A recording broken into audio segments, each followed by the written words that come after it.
Hello student, I am Hariom Narvare. We are starting detailed explanation of Junior Engineer paper MPEB Jabalpur 2018. MPEB Jabalpur 2018 के सारे question with explanation video के description box में PDF form में भी आपको मिल जाएंगे. We'll start with question number 1. RTD stands for resistance temperature detector. ये temperature measurement के लिए एक सेंसर होता है. जनरली ये प्लेटिनम, निकल और कॉपर का बना होता है. Question number 2. An integrator contains 100 kilo ohm and 1 microfarad capacitor. जैसे क्वेश्चन में इंटीग्रेटर वर्ड आता है वैसे ही हमारे माइंड में इंटीग्रेटर इमेजिनेशन होना चाहिए. कुछ इस प्रकार का होता है इंटीग्रेटर, जिसमें इनपुट में हाई रेजिस्टेंस कनेक्टेड होता है और फीडबैक में कैपेसिटर कनेक्टेड होता है. और क्वेश्चन में हाई रेजिस्टेंस की वैल्यू गिवन है और फीडबैक कैपेसिटर की वैल्यू भी गिवन है. आगे पढ़ते हैं. If the voltage applied to the integrator input is 1 volt. Input 1 volt given है. What is the voltage present at the integrator output? Means output हमसे पूछ रहा है क्वेश्चन. आफ्टर 1 सेकेंड टाइम भी गिवन है. 1 सेकेंड के बाद हमें आउटपुट बताना है. इंटीग्रेटर का आउटपुट कुछ इस प्रकार का होता है. -1 अपॉन इनपुट में connected resistance into capacitor at feedback integration of input voltage with respect to time. और यहाँ लिमिट पुट होती है 0 to t. अब वैल्यू पुट करते हैं. V आउटपुट हमें फाइंड आउट करना है. -1 upon R input 100 kilo Om. Feedback capacitor 1 microfarad. 0 to t. V input dt. V input कितना 1 वोल्ट. जब आप इस इक्वेशन को सॉल्व करोगे तब आपको आउटपुट -10 वोल्ट मिलेगा. नेगेटिव साइन इसलिए आ रहा है क्योंकि इनपुट इन्वर्टिंग टर्मिनल पर दिया गया है, इसलिए यहाँ नेगेटिव साइन आ रहा है. इसलिए fourth option is correct. Question number 3. For a series RLC circuit of resistance 1 kilo ohm, inductance 10 milli henry, capacitance 100 microfarad, calculate the resonant frequency. Resonant frequency का फार्मूला कुछ इस प्रकार से होता है 1/2π√LC. क्वेश्चन में L भी गिवन है और C भी गिवन है. आप वैल्यू पुट कर दीजिए, आपको आंसर मिल जाएगा 159.15 हर्ट्ज. डिटेल्ड सॉल्यूशन आपको वीडियो के डिस्क्रिप्शन बॉक्स में जो PDF दी है वहाँ मिल जाएगा, आपको वो download. Question number 4. A series RLC circuit has resistance 1000 ohm, inductance 100 milli henry, capacitor 10 picofarad. The supply voltage is 100 volt. Calculate the bandwidth. Bandwidth of series RLC circuit R/L होती है. Resistance यहाँ 1000 ओम है, inductance 100 milli Henry. आप इसे calculate कीजिए, यहाँ आ जाएगा 10,000 radian पर सेकेंड. यदि आपको हर्ट्ज में बैंडविड्थ कैलकुलेट करना है तो बैंडविड्थ हर्ट्ज में हो जाएगी R/2πL. ये आपको जो बैंडविड्थ मिलेगी वो हर्ट्ज में मिलेगी और ऑप्शन हमारा रेडियन पर सेकेंड में है, इसलिए 10,000 रेडियन पर सेकेंड है. कोई भी ऑप्शन मैच नहीं कर रहा है, मीन्स ये ऑप्शन इनकरेक्ट है. Question number 5. A 50 microfarad capacitor is connected across 230 volt 50 hertz supply. जैसा क्वेश्चन बोल रहा है वैसा करते हैं. एक 50 माइक्रोफेराड कैपेसिटर को 230 वोल्ट 50 हर्ट्ज सप्लाई से कनेक्ट कर देते हैं. Find the maximum current. और हमें मैक्सिमम करंट कितना इस कैपेसिटर के थ्रू फ्लो हो रहा है वो पता करना है. सबसे पहले तो उसके लिए हमें इंस्टेंटेनियस करंट निकालना पड़ेगा. फिर इंस्टेंटेनियस करंट की हेल्प से हम पीक करंट या मैक्सिमम करंट फाइंड आउट कर लेंगे. देखते हैं कैसे निकालते हैं. Capacitor current IC = C dVc/dt. ये होता है कैपेसिटर का करंट. कैपेसिटर में कितना करंट फ्लो हो रहा है वो कैपेसिटर के वोल्टेज और कैपेसिटेंस वैल्यू पर डिपेंड करता है. अब एक बार यहाँ देखिए, ऑब्जर्व कीजिए, जो VC आपको दिख रहा है कैपेसिटर वोल्टेज वो किसके बराबर हो जाएगा? सप्लाई वोल्टेज के बराबर हो जाएगा, क्योंकि कैपेसिटर के अलावा इस वोल्टेज सोर्स के अक्रॉस कुछ भी नहीं है, ओनली कैपेसिटर है. इसलिए इंटायर वोल्टेज इस कैपेसिटर पे अपेयर हो जाएगा. इसलिए capacitor voltage equal to supply voltage. और साइनोसाइडल वेवफॉर्म की जो स्टैंडर्ड इक्वेशन होती है वो ऐसी कुछ होती है Vm sin ωt. इस Vm की वैल्यू कितनी होगी हमें पता है. ये जो वैल्यू गिवन है यहाँ पे ये RMS वैल्यू है. क्वेश्चन में जो भी आपको वैल्यू गिवन है अगर कुछ स्पेसिफाई नहीं किया गया है तो हमें ये समझना है कि ये RMS वैल्यू है. ये RMS वैल्यू है 230 वोल्ट. और RMS वैल्यू क्या किसके बराबर होती है? Vm/√2 की इक्वल होती है. यहाँ से Vm की क्या वैल्यू निकल के आ जाएगी? Vm = 230 × √2. तो यहाँ वी एम की प्लेस पर 230√2 पुट कर दीजिए आप, तब V C equal to V S equal to 230√2 sine omega T. बस ये वी सी की वैल्यू उठा के कैपेसिटर करंट की इक्वेशन में रख दीजिए आप। Then i c equals to c d, v c की प्लेस पे 230√2 sine omega t upon d t. I c जब इसको डिफ्रेंशिएट करेंगे इस इक्वेशन को, यहाँ कैपेसिटेंस की वैल्यू 50 माइक्रोफेरेड है। Microfarad means 10⁻⁶ into 230√2। ओमेगा की वैल्यू 2πf के इक्वल होती है, इसलिए यहाँ 2πf की वैल्यू पुट कर देंगे। 2πf means 50 hertz cos omega t. ये entire value capacitor current instantaneous value है, और कैपेसिटर करंट का स्टैंडर्ड इक्वेशन होती है i m cos omega t. Cos omega t को छोड़कर रिमेनिंग टर्म मैक्सिमम करंट कहलाएगा। मैक्सिमम करंट या पीक करंट होती है कैपेसिटर करंट की। तो यहाँ पर इतनी वैल्यू एक्स्ट्रा है कॉस ओमेगा टी को छोड़कर, इसलिए आई एम किसके बराबर हो जाएगा, इस वैल्यू के बराबर हो जाएगा। और यही तो हमें कैलकुलेट करना था। जब इसे कैलकुलेट करेंगे तब इसकी वैल्यू 5.11 एम्पियर हो जाएगी। देखते हैं कौन सा ऑप्शन करेक्ट है। First option is correct. Question number 6, determine the amount of charge store on either plate of capacitor. Question number 6, determine the amount of charge stored on either plate of the capacitor of 2 microfarad when connected to a 9 volt battery। चलो देखते हैं question को। Question number 6, determine the amount of charge stored on either plate of the capacitor. कितना charge store हुआ है capacitor plate पे, ये हमें फाइंड आउट करना है। कैपेसिटेंस की वैल्यू 2 माइक्रोफेराड गिवन है क्वेश्चन में, when connected to 9 volt battery, और सप्लाई वोल्टेज भी क्वेश्चन में गिवन है 9 वोल्ट। सबसे पहले तो आप ये समझिए कि कैपेसिटर प्लेट पे उतना ही ज़्यादा चार्ज स्टोर होगा जितना सप्लाई वोल्टेज दिया जाएगा, इसलिए स्टोर होने वाला चार्ज अप्लाई किए गए वोल्टेज के प्रोपोर्शनल होता है। जितना ज़्यादा वोल्टेज बढ़ाओगे उतना ज़्यादा चार्ज कैपेसिटर प्लेट पर स्टोर होगा। Q प्रोपोर्शनल टू V है। प्रोपोर्शनलिटी हटाओ आप तो एक कांस्टेंट लगाना पड़ेगा, प्रोपोर्शनल हटता है तो एक कांस्टेंट लगता है, जो कि कैपेसिटेंस कहलाता है। तो बस अब वैल्यू पुट कर दीजिए इस इक्वेशन में, आपको Q की वैल्यू पता चल जाएगी।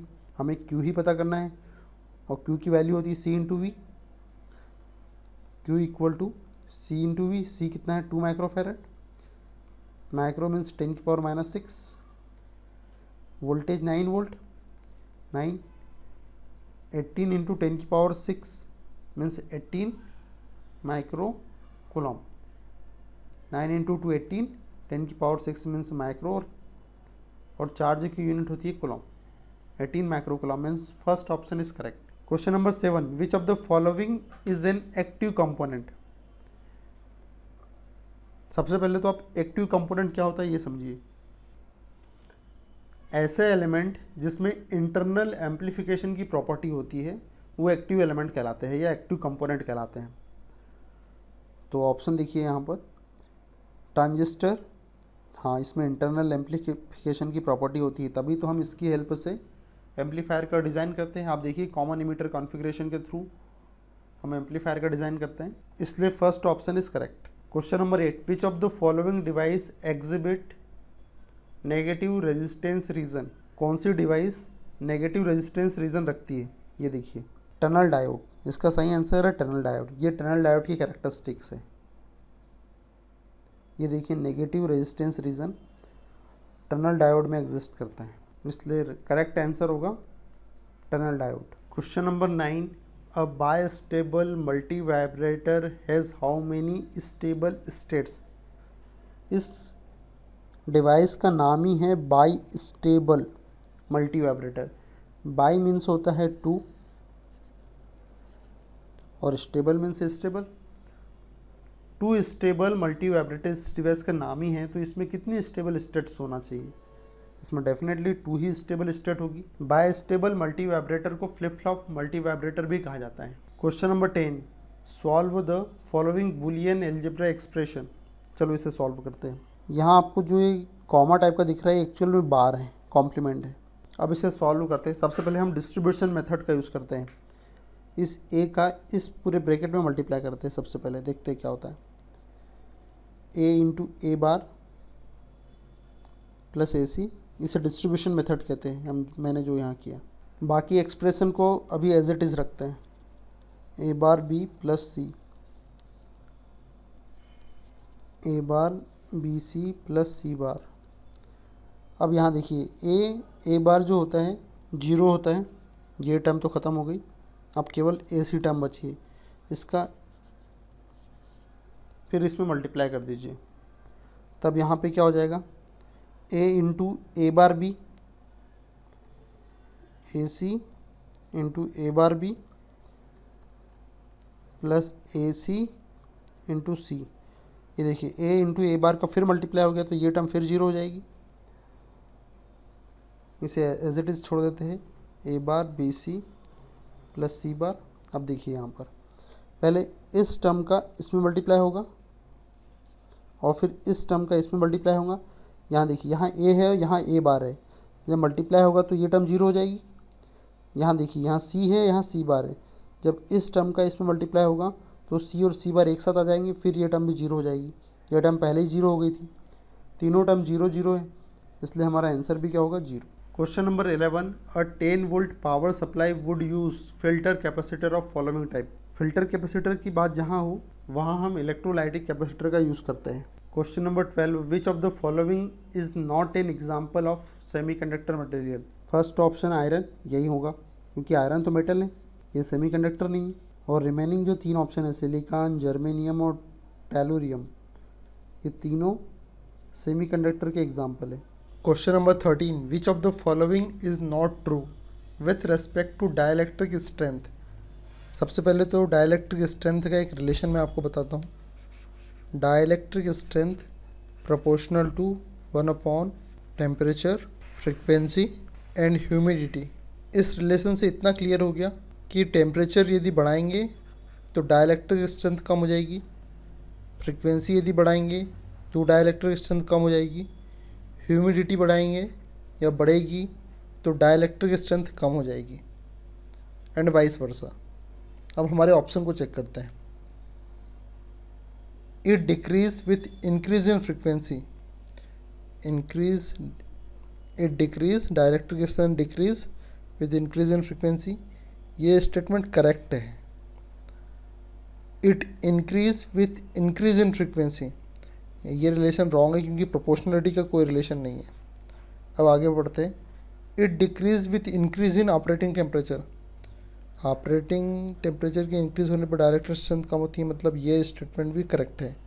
फोर्थ ऑप्शन चेक करते हैं। It decrease with increase in humidity, humidity बढ़ेगी तो डायरेक्ट स्ट्रेंथ कम हो जाएगी, ये स्टेटमेंट भी करेक्ट है।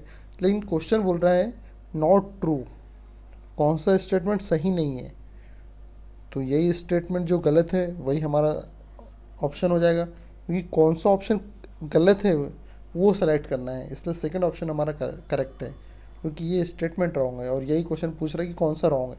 Question number 14, which of the following relations holds true in case of transformer having turns N1 and N2, N1 and N2, voltages V1 and V2 and current I1 and I2 in primary and secondary coils respectively। Question यही पूछ रहा है कि transformer के respect में इनमें से कौन सा रिलेशन करेक्ट है। जो ट्रांसफॉर्मेशन रेशो है वहाँ से ये रिलेशन की आइडेंटिफिकेशन मैच हो जाएगी। देखते हैं। V1 upon V2 equal to N1 upon N2, first option match हो गया है, बाकी ऑप्शन मैच नहीं हो रहे। देखिए V2/V1 इक्वल टू N1/N2, ऐसा कुछ है क्या यहाँ पर? नहीं है, इसलिए ये स्टेटमेंट रॉन्ग, ये स्टेटमेंट रॉन्ग, ये स्टेटमेंट रॉन्ग, केवल फर्स्ट ऑप्शन करेक्ट है। Question number 15, transformer works on the principle of. Transformer electromagnetic induction के प्रिंसिपल पे काम करता है या फिर म्यूचुअल इंडक्शन के प्रिंसिपल पे काम करता है। क्यों म्यूचुअल इंडक्शन यहाँ करेक्ट है, देखिए मैं बताता हूँ आपको। ये ट्रांसफार्मर, ये प्राइमरी वाइंडिंग और ये सेकेंडरी वाइंडिंग। आप सप्लाई प्राइमरी वाइंडिंग को देते हैं जिससे कि प्राइमरी वाइंडिंग में मैग्नेटिक फ्लक्स क्रिएट होता है जो कि सेकेंडरी वाइंडिंग से लिंक होता है। आप सप्लाई प्राइमरी वाइंडिंग को दे रहे हैं और इसका जो मैग्नेटिक फ्लक्स है ये सेकेंडरी वाइंडिंग से लिंक हो रहा है जिससे कि यहाँ EMF इंड्यूस होता है E2। इसलिए म्यूचुअल इंडक्शन के प्रिंसिपल पे ये काम करता ही है और इसे इलेक्ट्रोमैग्नेटिक इंडक्शन प्रिंसिपल भी कहा जाता है। इलेक्ट्रोमैग्नेटिक इंडक्शन के प्रिंसिपल पे भी काम कर रहा है क्योंकि आप इलेक्ट्रिक सप्लाई दे रहे हैं, as a result magnetic flux create हो रहा है, इसलिए इलेक्ट्रोमैग्नेटिक इंडक्शन प्रिंसिपल भी कहा जाता है इस प्रिंसिपल को। Question number 16, a 3-phase induction motor runs at 1500 RPM। 1500 RPM पे रन कर रहा है induction motor, means rotor speed 1500 RPM।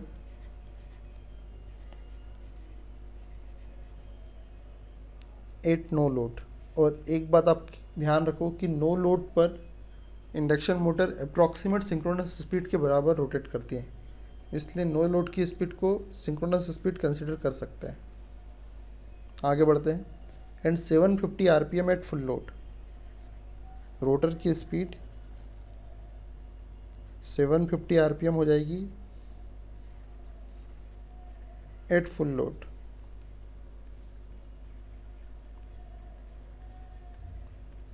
When connected to 60 Hz 3-phase line, supply frequency 60 Hz है। Calculate the number of poles of the motor। Poles calculate करना है हमें rotor के। देखिए आप ज़्यादा दिमाग मत लगाइए, सिंपल सा। आप सिंक्रोनस स्पीड का रिलेशन जानते हो, synchronous speed equal to 120 F/P।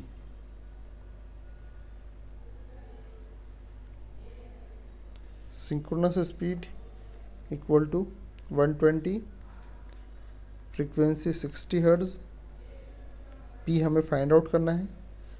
Synchronous speed already question में गिवन है 1500 RPM, क्योंकि नो लोड पे रोटर की स्पीड अप्रॉक्सीमेट सिंक्रोनस स्पीड के बराबर होती है। इससे आप कैलकुलेट कीजिए 120 × 60 अपॉन 1500, यहाँ 24/5 ये आ जाएगा 4.8, जो कि अप्रॉक्सीमेटली 5 के इक्वल है। पर यदि सही तरीके से देखा जाए तो ये क्वेश्चन का डेटा गलत है। क्यों डेटा गलत है? क्योंकि जो पोल होते हैं वो हमेशा इवन क्वांटिटीज़ में होते हैं, इवन नंबर में होते हैं। पर ठीक है, कोई ऑप्शन नहीं है। अगर ये क्वेश्चन आया तो हमें इस प्रकार से सॉल्व करके इस ऑप्शन को टिक करना होगा। Question number 17, calculate the sensitivity of 2 microampere meter movement. इस लाइन का मीनिंग ये है कि ये फुल स्केल डिफ्लेक्शन की वैल्यू है।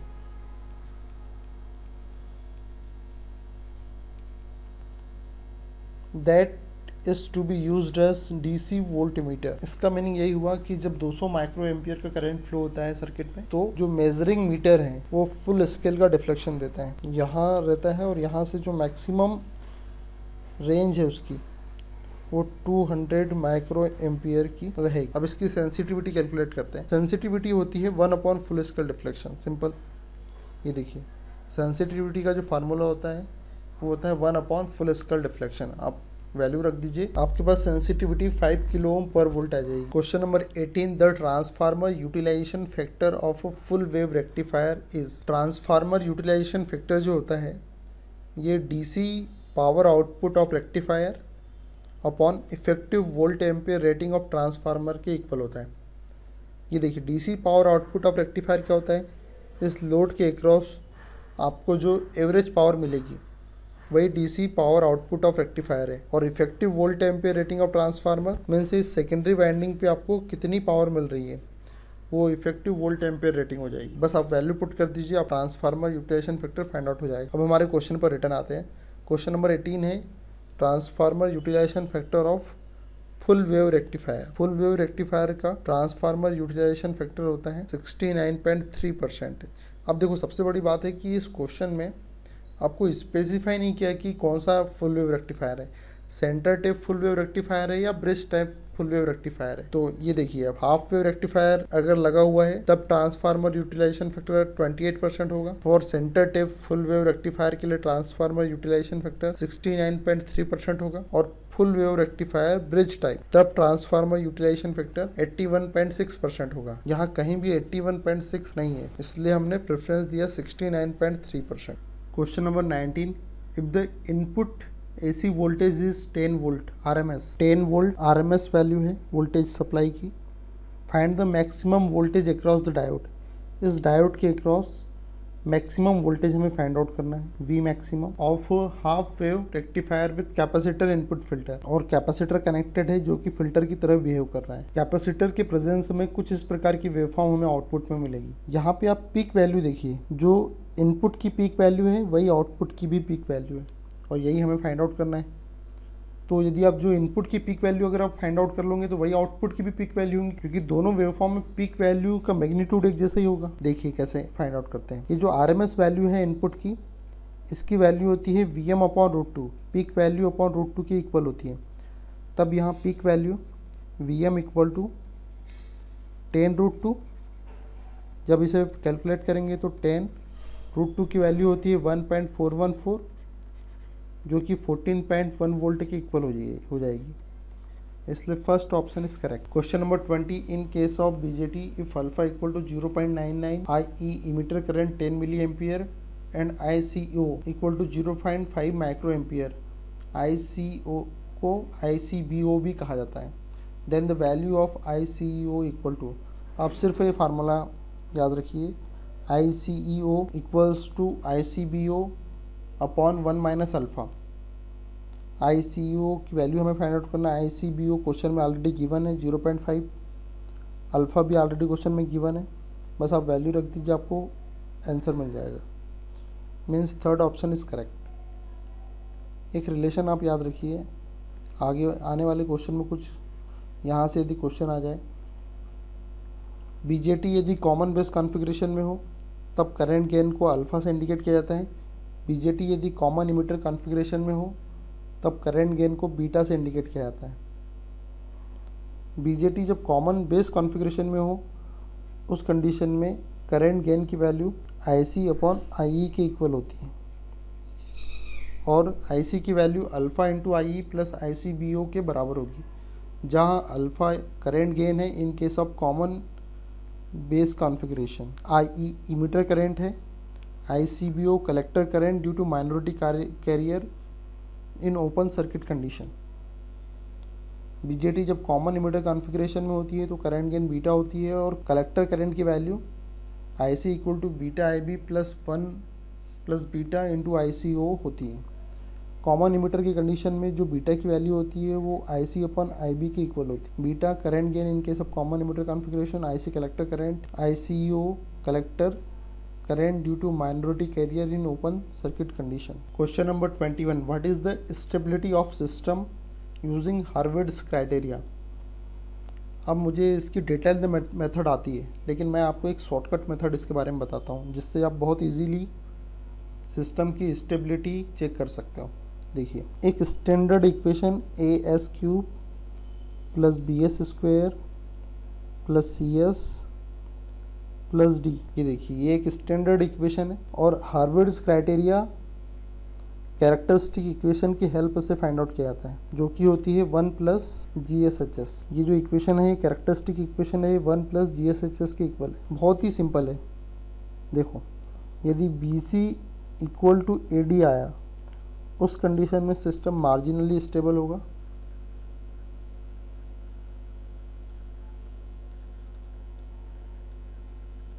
यदि BC ग्रेटर देन AD हुआ, तब सिस्टम स्टेबल होगा। यदि BC लेस देन AD हुआ तो सिस्टम अनस्टेबल होगा। यहाँ चेक कीजिए, A क्या है, S क्यूब का कोफिशिएंट है, और हमारी इक्वेशन में S क्यूब का कोफिशिएंट 1 है। B S स्क्वायर का कोफिशिएंट है, और हमारी इक्वेशन में B की वैल्यू किसके बराबर है, 1 के इक्वल, क्योंकि S स्क्वायर का कोफिशिएंट 1 है। C यहाँ S का कोफिशिएंट है, और हमारी इक्वेशन में S का कोफिशिएंट 1 है। D कांस्टेंट वैल्यू है, तो हमारी इक्वेशन में D इक्वल टू 4 है। अब चेक करते हैं BC और AD में कौन सा रिलेशन क्रिएट हो रहा है। BC AD, B into C 1, A into D 4। BC less than AD आ रहा है, और BC less than AD unstable condition है, तो यहाँ पे फर्स्ट ऑप्शन इज करेक्ट। ये शॉर्टकट है, याद रखिए आपको इतनी बड़ी इक्वेशन नहीं बनाना पड़ेगा, जो हर्विट्ज़ क्राइटेरिया के लिए यूज में आती है। Question number 22, in a non inverting opamp if R1 equal to 20K and RF equal to 200K ohm, then find the gain of amplifier. Non inverting opamp का construction कुछ इस प्रकार से होता है। यहाँ R1 यहाँ कनेक्टेड होता है, और फीडबैक रेजिस्टेंस यहाँ कनेक्टेड होता है, और नॉन इन्वर्टिंग है मीन्स प्लस साइन पे इनपुट दिया जाएगा। प्लस साइन पे इनपुट दिया जाएगा तो जो आउटपुट है उसकी पोलरिटी चेंज नहीं होगी, जो इनपुट की पोलरिटी होगी वही आउटपुट की पोलरिटी होगी। लेकिन यदि इन्वर्टिंग ओपेम बनाना होता तो ज़्यादा कुछ चेंज नहीं आता, सिर्फ इनपुट इस माइनस टर्मिनल पे दिया जाता, तो जो आउटपुट मिलता वो अपोजिट मिलता। मीन्स अगर आप पॉजिटिव वोल्टेज देते तो आउटपुट में आपको नेगेटिव वोल्टेज मिलता, और नेगेटिव वोल्टेज अप्लाई किया जाता तो पॉजिटिव मिलता। ये अगर इस माइनस टर्मिनल पे इनपुट दिया जाता है। अगर माइनस टर्मिनल पे इनपुट दे रहे मीन्स वो इन्वर्टिंग एम्पलीफायर है। अब क्वेश्चन पूछ रहा है कि gain of amplifier. Non inverting amplifier की जो गेन होती है वो ये होती है 1 plus feedback resistance upon input resistance. बस आप वैल्यू रख दीजिए, 1 plus input resistance means R1 20K question में गिवन है, और फीडबैक रेजिस्टेंस 200K ये भी क्वेश्चन में गिवन है। बस वैल्यू रख दीजिए, आपको आंसर आ जाएगा, जो कि 11 है, जो कि 11 है। First option is correct. Question number 23, which amplifier circuit is used as an emitter follower circuit. Common collector amplifier emitter follower की तरह वर्क करता है। कॉमन कलेक्टर कॉन्फ़िगरेशन के और भी एडवांटेज है, इसे इम्पीडेंस मैचिंग के लिए यूज़ किया जाता है। कॉमन कलेक्टर कॉन्फ़िगरेशन को वोल्टेज बफर भी कहा जाता है, और कॉमन कलेक्टर कॉन्फ़िगरेशन का यूज़ सर्किट आइसोलेशन के लिए भी यूज़ किया जाता है। इन चारों एप्लीकेशन के लिए इसका यूज़ किया जाता है। आप वीडियो के डिस्क्रिप्शन बॉक्स से PDF डाउनलोड कर लीजिए, आपको एक्सप्लेनेशन के साथ क्वेश्चन पेपर मिल जाएंगे। ये वीडियो स्टार्ट करने के पहले डाउनलोड कर लो, तो आपके हाथ में वो PDF रहेगी और आप बेटर तरीके से समझ पाओगे। Question number 24, a power supply has a full load voltage 24 volt. Full load voltage given है क्वेश्चन में, V full load 24 volt. Its no load voltage for 5% regulation is। No load voltage हमें find out करना है, और question में voltage regulation given है 5%। Voltage regulation का आपको फार्मूला पता होना चाहिए, no load voltage minus full load voltage upon full load voltage into 100। Percentage में है इसलिए 100 का मल्टीप्लाई। ये 100 को यहाँ लाएंगे तो 0.05 equal to no load voltage हमें फाइंड आउट करना है, इसलिए एज इट इज पुट कर रख दीजिए। Full load voltage 24 volt question में गिवन है। जब आप इसे कैलकुलेट करोगे तो v no load voltage 25.2 volt आ जाएगा। Question number 26, the gain of MOSFET amplifier at high frequency reduces due to the effect of MOSFET की गेन हाई फ्रिक्वेंसी पर रिड्यूस क्यों होती है, यही हमारा क्वेश्चन है। इसका सबसे बड़ा कारण है कि मॉसफेट में हाई फ्रिक्वेंसी पर पैरासिटिक कैपेसिटर प्रेजेंट होता है, इस वजह से मॉसफेट एम्पलीफायर की हाई फ्रिक्वेंसी पर गेन रिड्यूस हो जाती है। Question number 24, which of the following is true as per Barkhausen criteria. बार्क-हाउसेन criteria के अनुसार कौन सा रिलेशन इन चारों ऑप्शन में से करेक्ट है। For sustainable oscillation, better oscillation के लिए। For amplifier gain A, gain question में दिया हुआ है ए, एंड द फीडबैक बीटा, और फीडबैक गेन भी क्वेश्चन में गिवन है, फीडबैक गेन बीटा। इसमें से कौन सा रिलेशन सही है, तो बार्क-हाउसेन क्राइटेरिया के लिए ये रिलेशन सबसे करेक्ट होता है, ए बीटा ग्रेटर देन और इक्वल टू 1। आप यहाँ देखिए, इस रिलेशन को आप मॉडिफाई करोगे तो आपको ये रिलेशन मिल जाएगा। बीटा जो अपॉन में है, यदि वो ट्रांसफ़र हो जाए दूसरे साइड, तब हमारे पास सेम ये रिलेशन फाइंड आउट हो जाएगा, इसलिए first option is correct. Question number 25, 0 to 150 volt. जैसे क्वेश्चन में 0 to 150 वोल्ट इस प्रकार का कुछ डेटा दिया रहे तो आप समझ जाइए कि 150 वोल्ट ये फुल स्केल डिफ्लेक्शन की वैल्यू है, फुल स्केल डिफ्लेक्शन।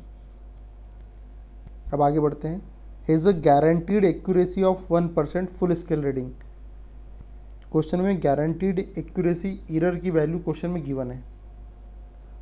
ये गारंटीड एक्यूरेसी एरर जो होती है, ये मैन्युफैक्चरर डिसाइड करता है कि मैंने जो इंस्ट्रूमेंट या जो मीटर डिज़ाइन किया है उसमें 1% आगे पीछे रीडिंग हो सकती है। तो क्वेश्चन में गारंटीड एक्यूरेसी एरर की जो वैल्यू है GAE, ये 1% गिवन है। अब आगे बढ़ते हैं। The voltage measured by the instrument is 83 volt. Actual में जो हमारा मीटर है वो 83 वोल्ट मेज़र कर रहा है। Calculate the limiting error in percentage, और लिमिटिंग एरर पूछ रहा है। अब देखिए, लिमिटिंग एरर जो होती है x%, मैंने यहाँ जो लिखा है ये फार्मूला है पूरा। इसमें परसेंटेज लिमिटिंग एरर जो है ये x है, हमें x की वैल्यू फाइंड आउट करना है। क्वेश्चन भी हमसे परसेंटेज लिमिटिंग एरर पूछ रहा है, तो हमें x की वैल्यू फाइंड आउट करना है। अब देखिए, नॉमिनल वैल्यू या ट्रू वैल्यू या एक्चुअल मेजर्ड वैल्यू, मतलब जो मीटर एक्चुअल में मेज़र कर रहा है वो इस ब्रैकेट की जगह पर आएगा। तो मैं रख देता हूँ 83 वोल्ट, इतना एक्चुअल मेज़र कर रहा है इंस्ट्रूमेंट, इनटू x की वैल्यू हमें फाइंड आउट करना है।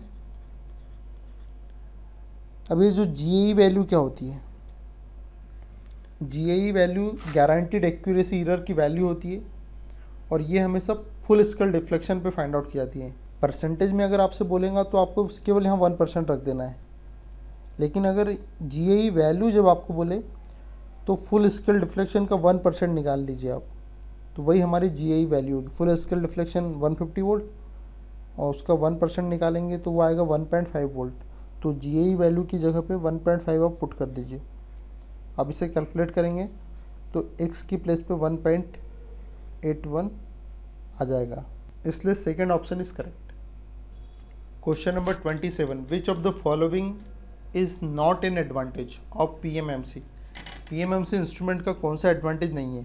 पहला ऑप्शन चेक करते हैं, इट डिस्प्लेस नो हिस्टेरेसिस। ये तो बहुत अच्छी बात है कि PMMC इंस्ट्रूमेंट में हिस्टेरेसिस लॉस नहीं होता है। क्यों नहीं होता, उसका एक कारण है कि ये DC पे ऑपरेट होता है।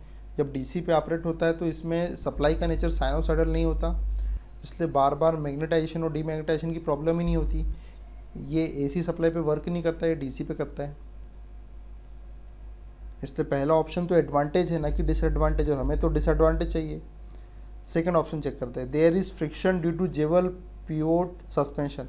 अभी जो फ्रिक्शन होना तो एडवांटेज हो ही नहीं सकता, और क्वेश्चन भी यही बोल रहा है कि कौन सा एडवांटेज नहीं है। तो ये डेफिनेटली सेकंड नंबर का जो ऑप्शन है वो एडवांटेज नहीं है, वो तो डिसएडवांटेज है, फ्रिक्शन नहीं होना चाहिए, जो कि हो रहा है। इसलिए सेकंड ऑप्शन हमारे क्वेश्चन के अकॉर्डिंग करेक्ट है। थर्ड ऑप्शन चेक करते हैं, it's operating field not significantly affected by stray magnetic field.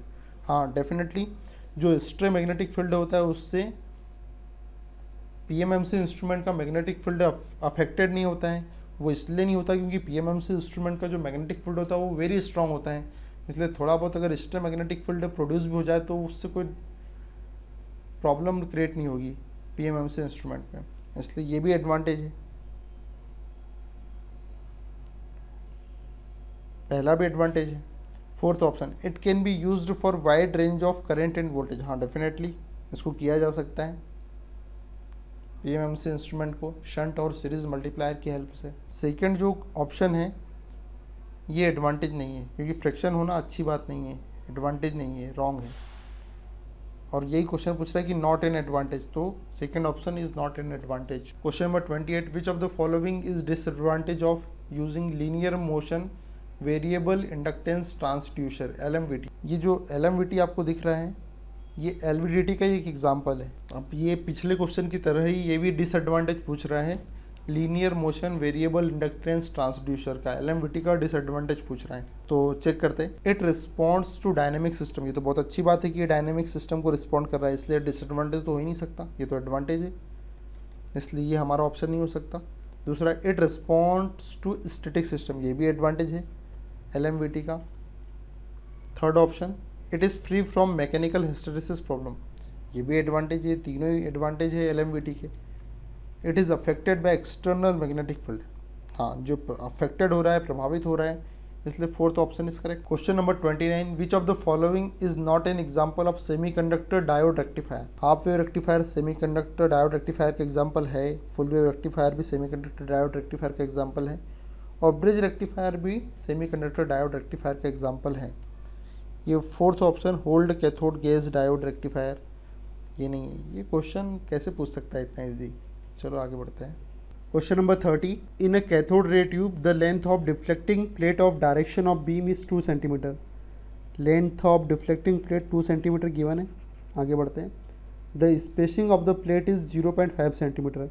दोनों प्लेट के बीच की जो डिस्टेंस है उसे स्पेसिंग कहा जाता है, जो कि 0.5 सेंटीमीटर है। And the distance of fluorescent screen from the centre of the plate is 18 centimetre. Centre of plate से फ्लोरोसेंट स्क्रीन के बीच की जो डिस्टेंस है वो 18 सेंटीमीटर है, क्वेश्चन में गिवन है, इसे L से इंडिकेट किया गया है। अब आगे, कैलकुलेट द डिफ्लेक्शन सेंसिटिविटी। हमें डिफ्लेक्शन सेंसिटिविटी कैलकुलेट करना है। If anode voltage is 400 volt और एनोड का जो वोल्टेज है वो 400 वोल्ट गिवन है, इसे एक्सेलरेटिंग वोल्टेज भी कहा जाता है एनोड वोल्टेज को। एक बहुत इंपॉर्टेंट रिलेशन जो कि होता है D equal to L VD/LD upon 2 VAD। यहाँ पर जो D है ये डिफ्लेक्शन है, कितना डिफ्लेक्शन हो रहा है इलेक्ट्रॉन बीम का। ये देखिए इलेक्ट्रॉन का जो डिफ्लेक्शन हो रहा है इतना हो रहा है, ये इलेक्ट्रॉन यहाँ से कितना डिफ्लेक्ट हो रहा है, तो ये है डिफ्लेक्शन। L देख चुके हैं। VD potential difference between deflecting plates, ये दोनों प्लेट के बीच का जो पोटेंशियल डिफरेंस है वो VD से इंडिकेट किया गया है। LD डिफ्लेक्टिंग प्लेट की डिस्टेंस है। VA एक्सेलरेटिंग वोल्टेज या फिर एनोड वोल्टेज है, और D दोनों प्लेट के बीच की डिस्टेंस है। डिफ्लेक्शन सेंसिटिविटी जो होती है वो D अपॉन VD का रेशियो होती है। Deflection sensitivity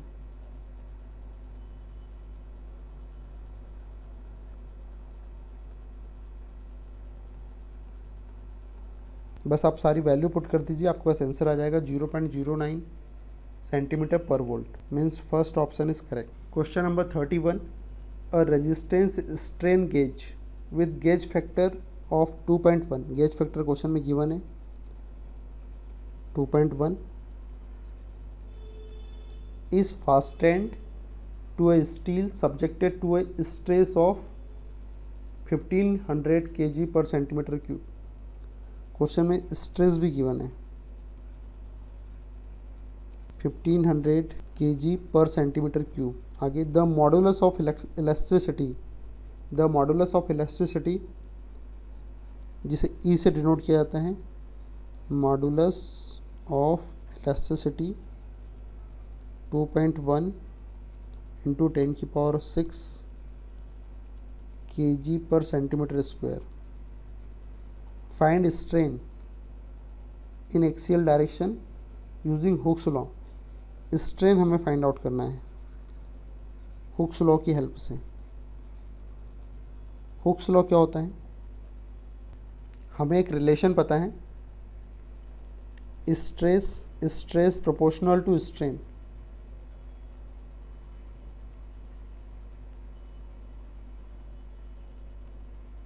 stress equal to, ये प्रोपोर्शनल जब हटेगा तो एक प्रोपोर्शनलिटी कांस्टेंट लगेगा जिसे मॉडुलस ऑफ इलास्टिसिटी बोलते हैं। ई से इंडिकेट करेंगे strain.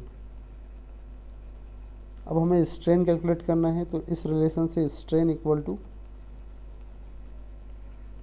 Stress upon Young modulus of elasticity. Stress question में गिवन है 1500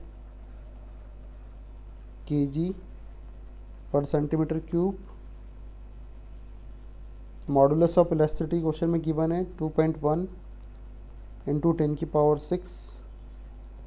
kg पर centimetre square.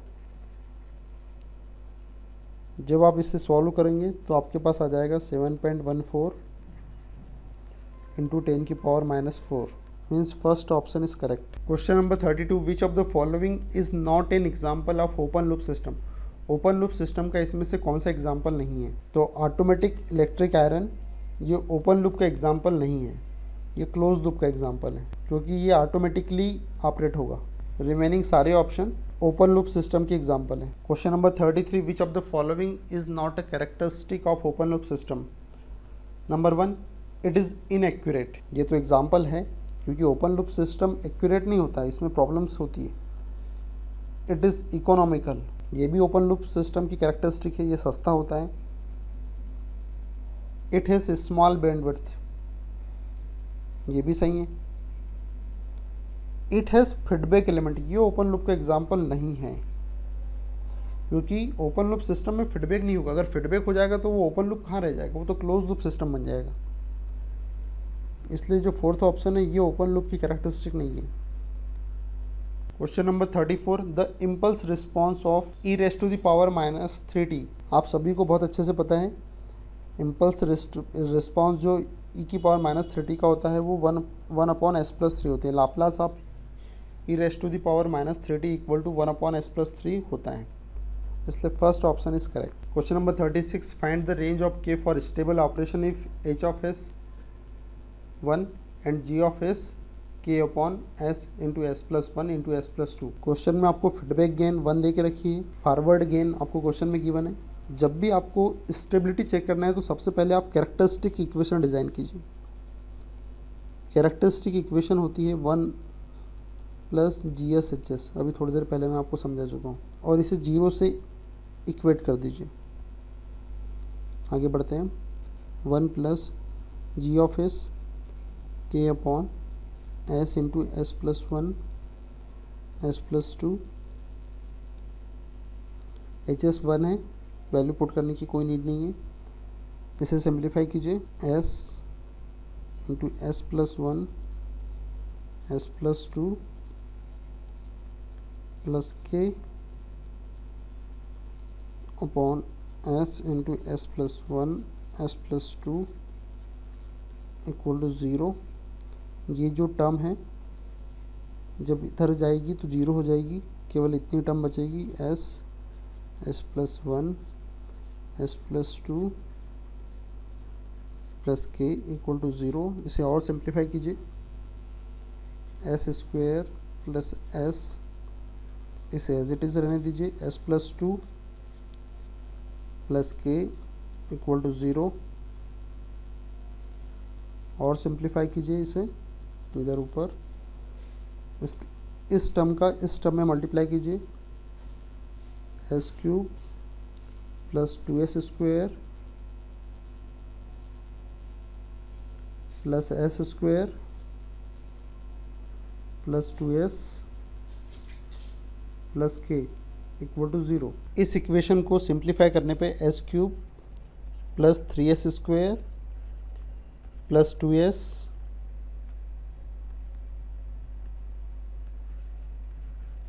Plus k equal to 0। अब इस इक्वेशन को स्टैंडर्ड इक्वेशन से कंपेयर कर लेते हैं। स्टैंडर्ड इक्वेशन क्या हो जाएगी, A S cube B S square plus C S plus D equal to 0। अब देखिए क्वेश्चन क्या बोल रहे हैं, find the range of K for stable operation. सबसे इंपॉर्टेंट बात अब ये ध्यान रखिए, ये हमारी इक्वेशन है, इस इक्वेशन में यदि के फॉर स्टेबल ऑपरेशन के की वैल्यू ग्रेटर देन 0 होना चाहिए, ये एक पहली condition, first condition. System stable होगा यदि के की वैल्यू ग्रेटर देन 0 होगी, ये पहली कंडीशन, फर्स्ट कंडीशन। अब दूसरी कंडीशन मैं आपको सिखा चुका हूँ, इससे पहले के क्वेश्चन में मैंने आपको बताया था यदि B C greater than A D हुआ तो सिस्टम स्टेबल होगा। अब देखते हैं बी यहाँ पे क्या है 3, सी यहाँ क्या है 2,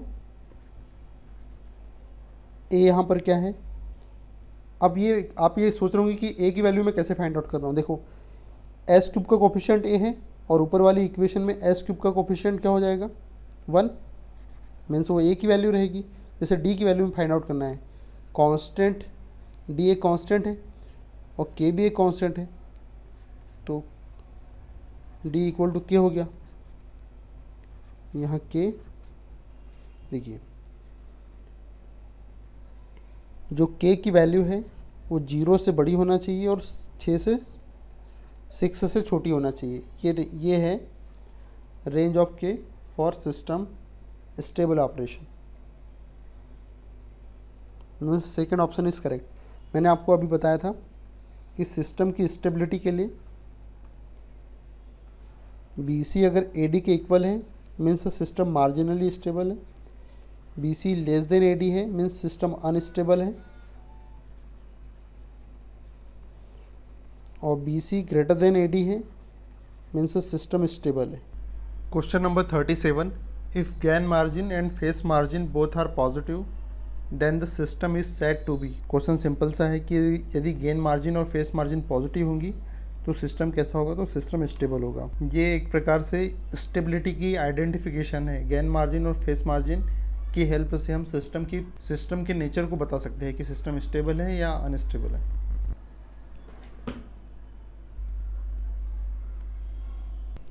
question number 38, which of the following conditions is true for overdamped system. Overdamped system के लिए जीटा की वैल्यू ग्रेटर देन 1 होना चाहिए, तब सिस्टम ओवरडैम्प होगा। मैं आपको सारी फर्स्ट ऑप्शन जो है ये क्रिटिकली डैम्ड सिस्टम के लिए होता है। जीटा अगर की वैल्यू अगर 1 है means system is critically damped.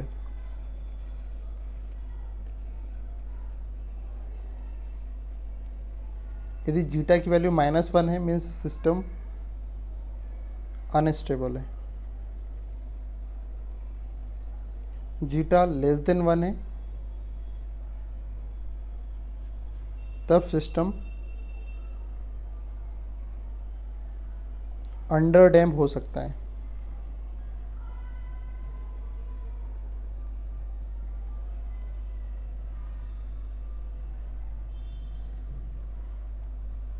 Actual में इसे और बेटर तरीके से एक्सप्रेस किया जा सकता है, zeta between 0 to 1 then system is under damped, zeta greater than 1 means over damped system.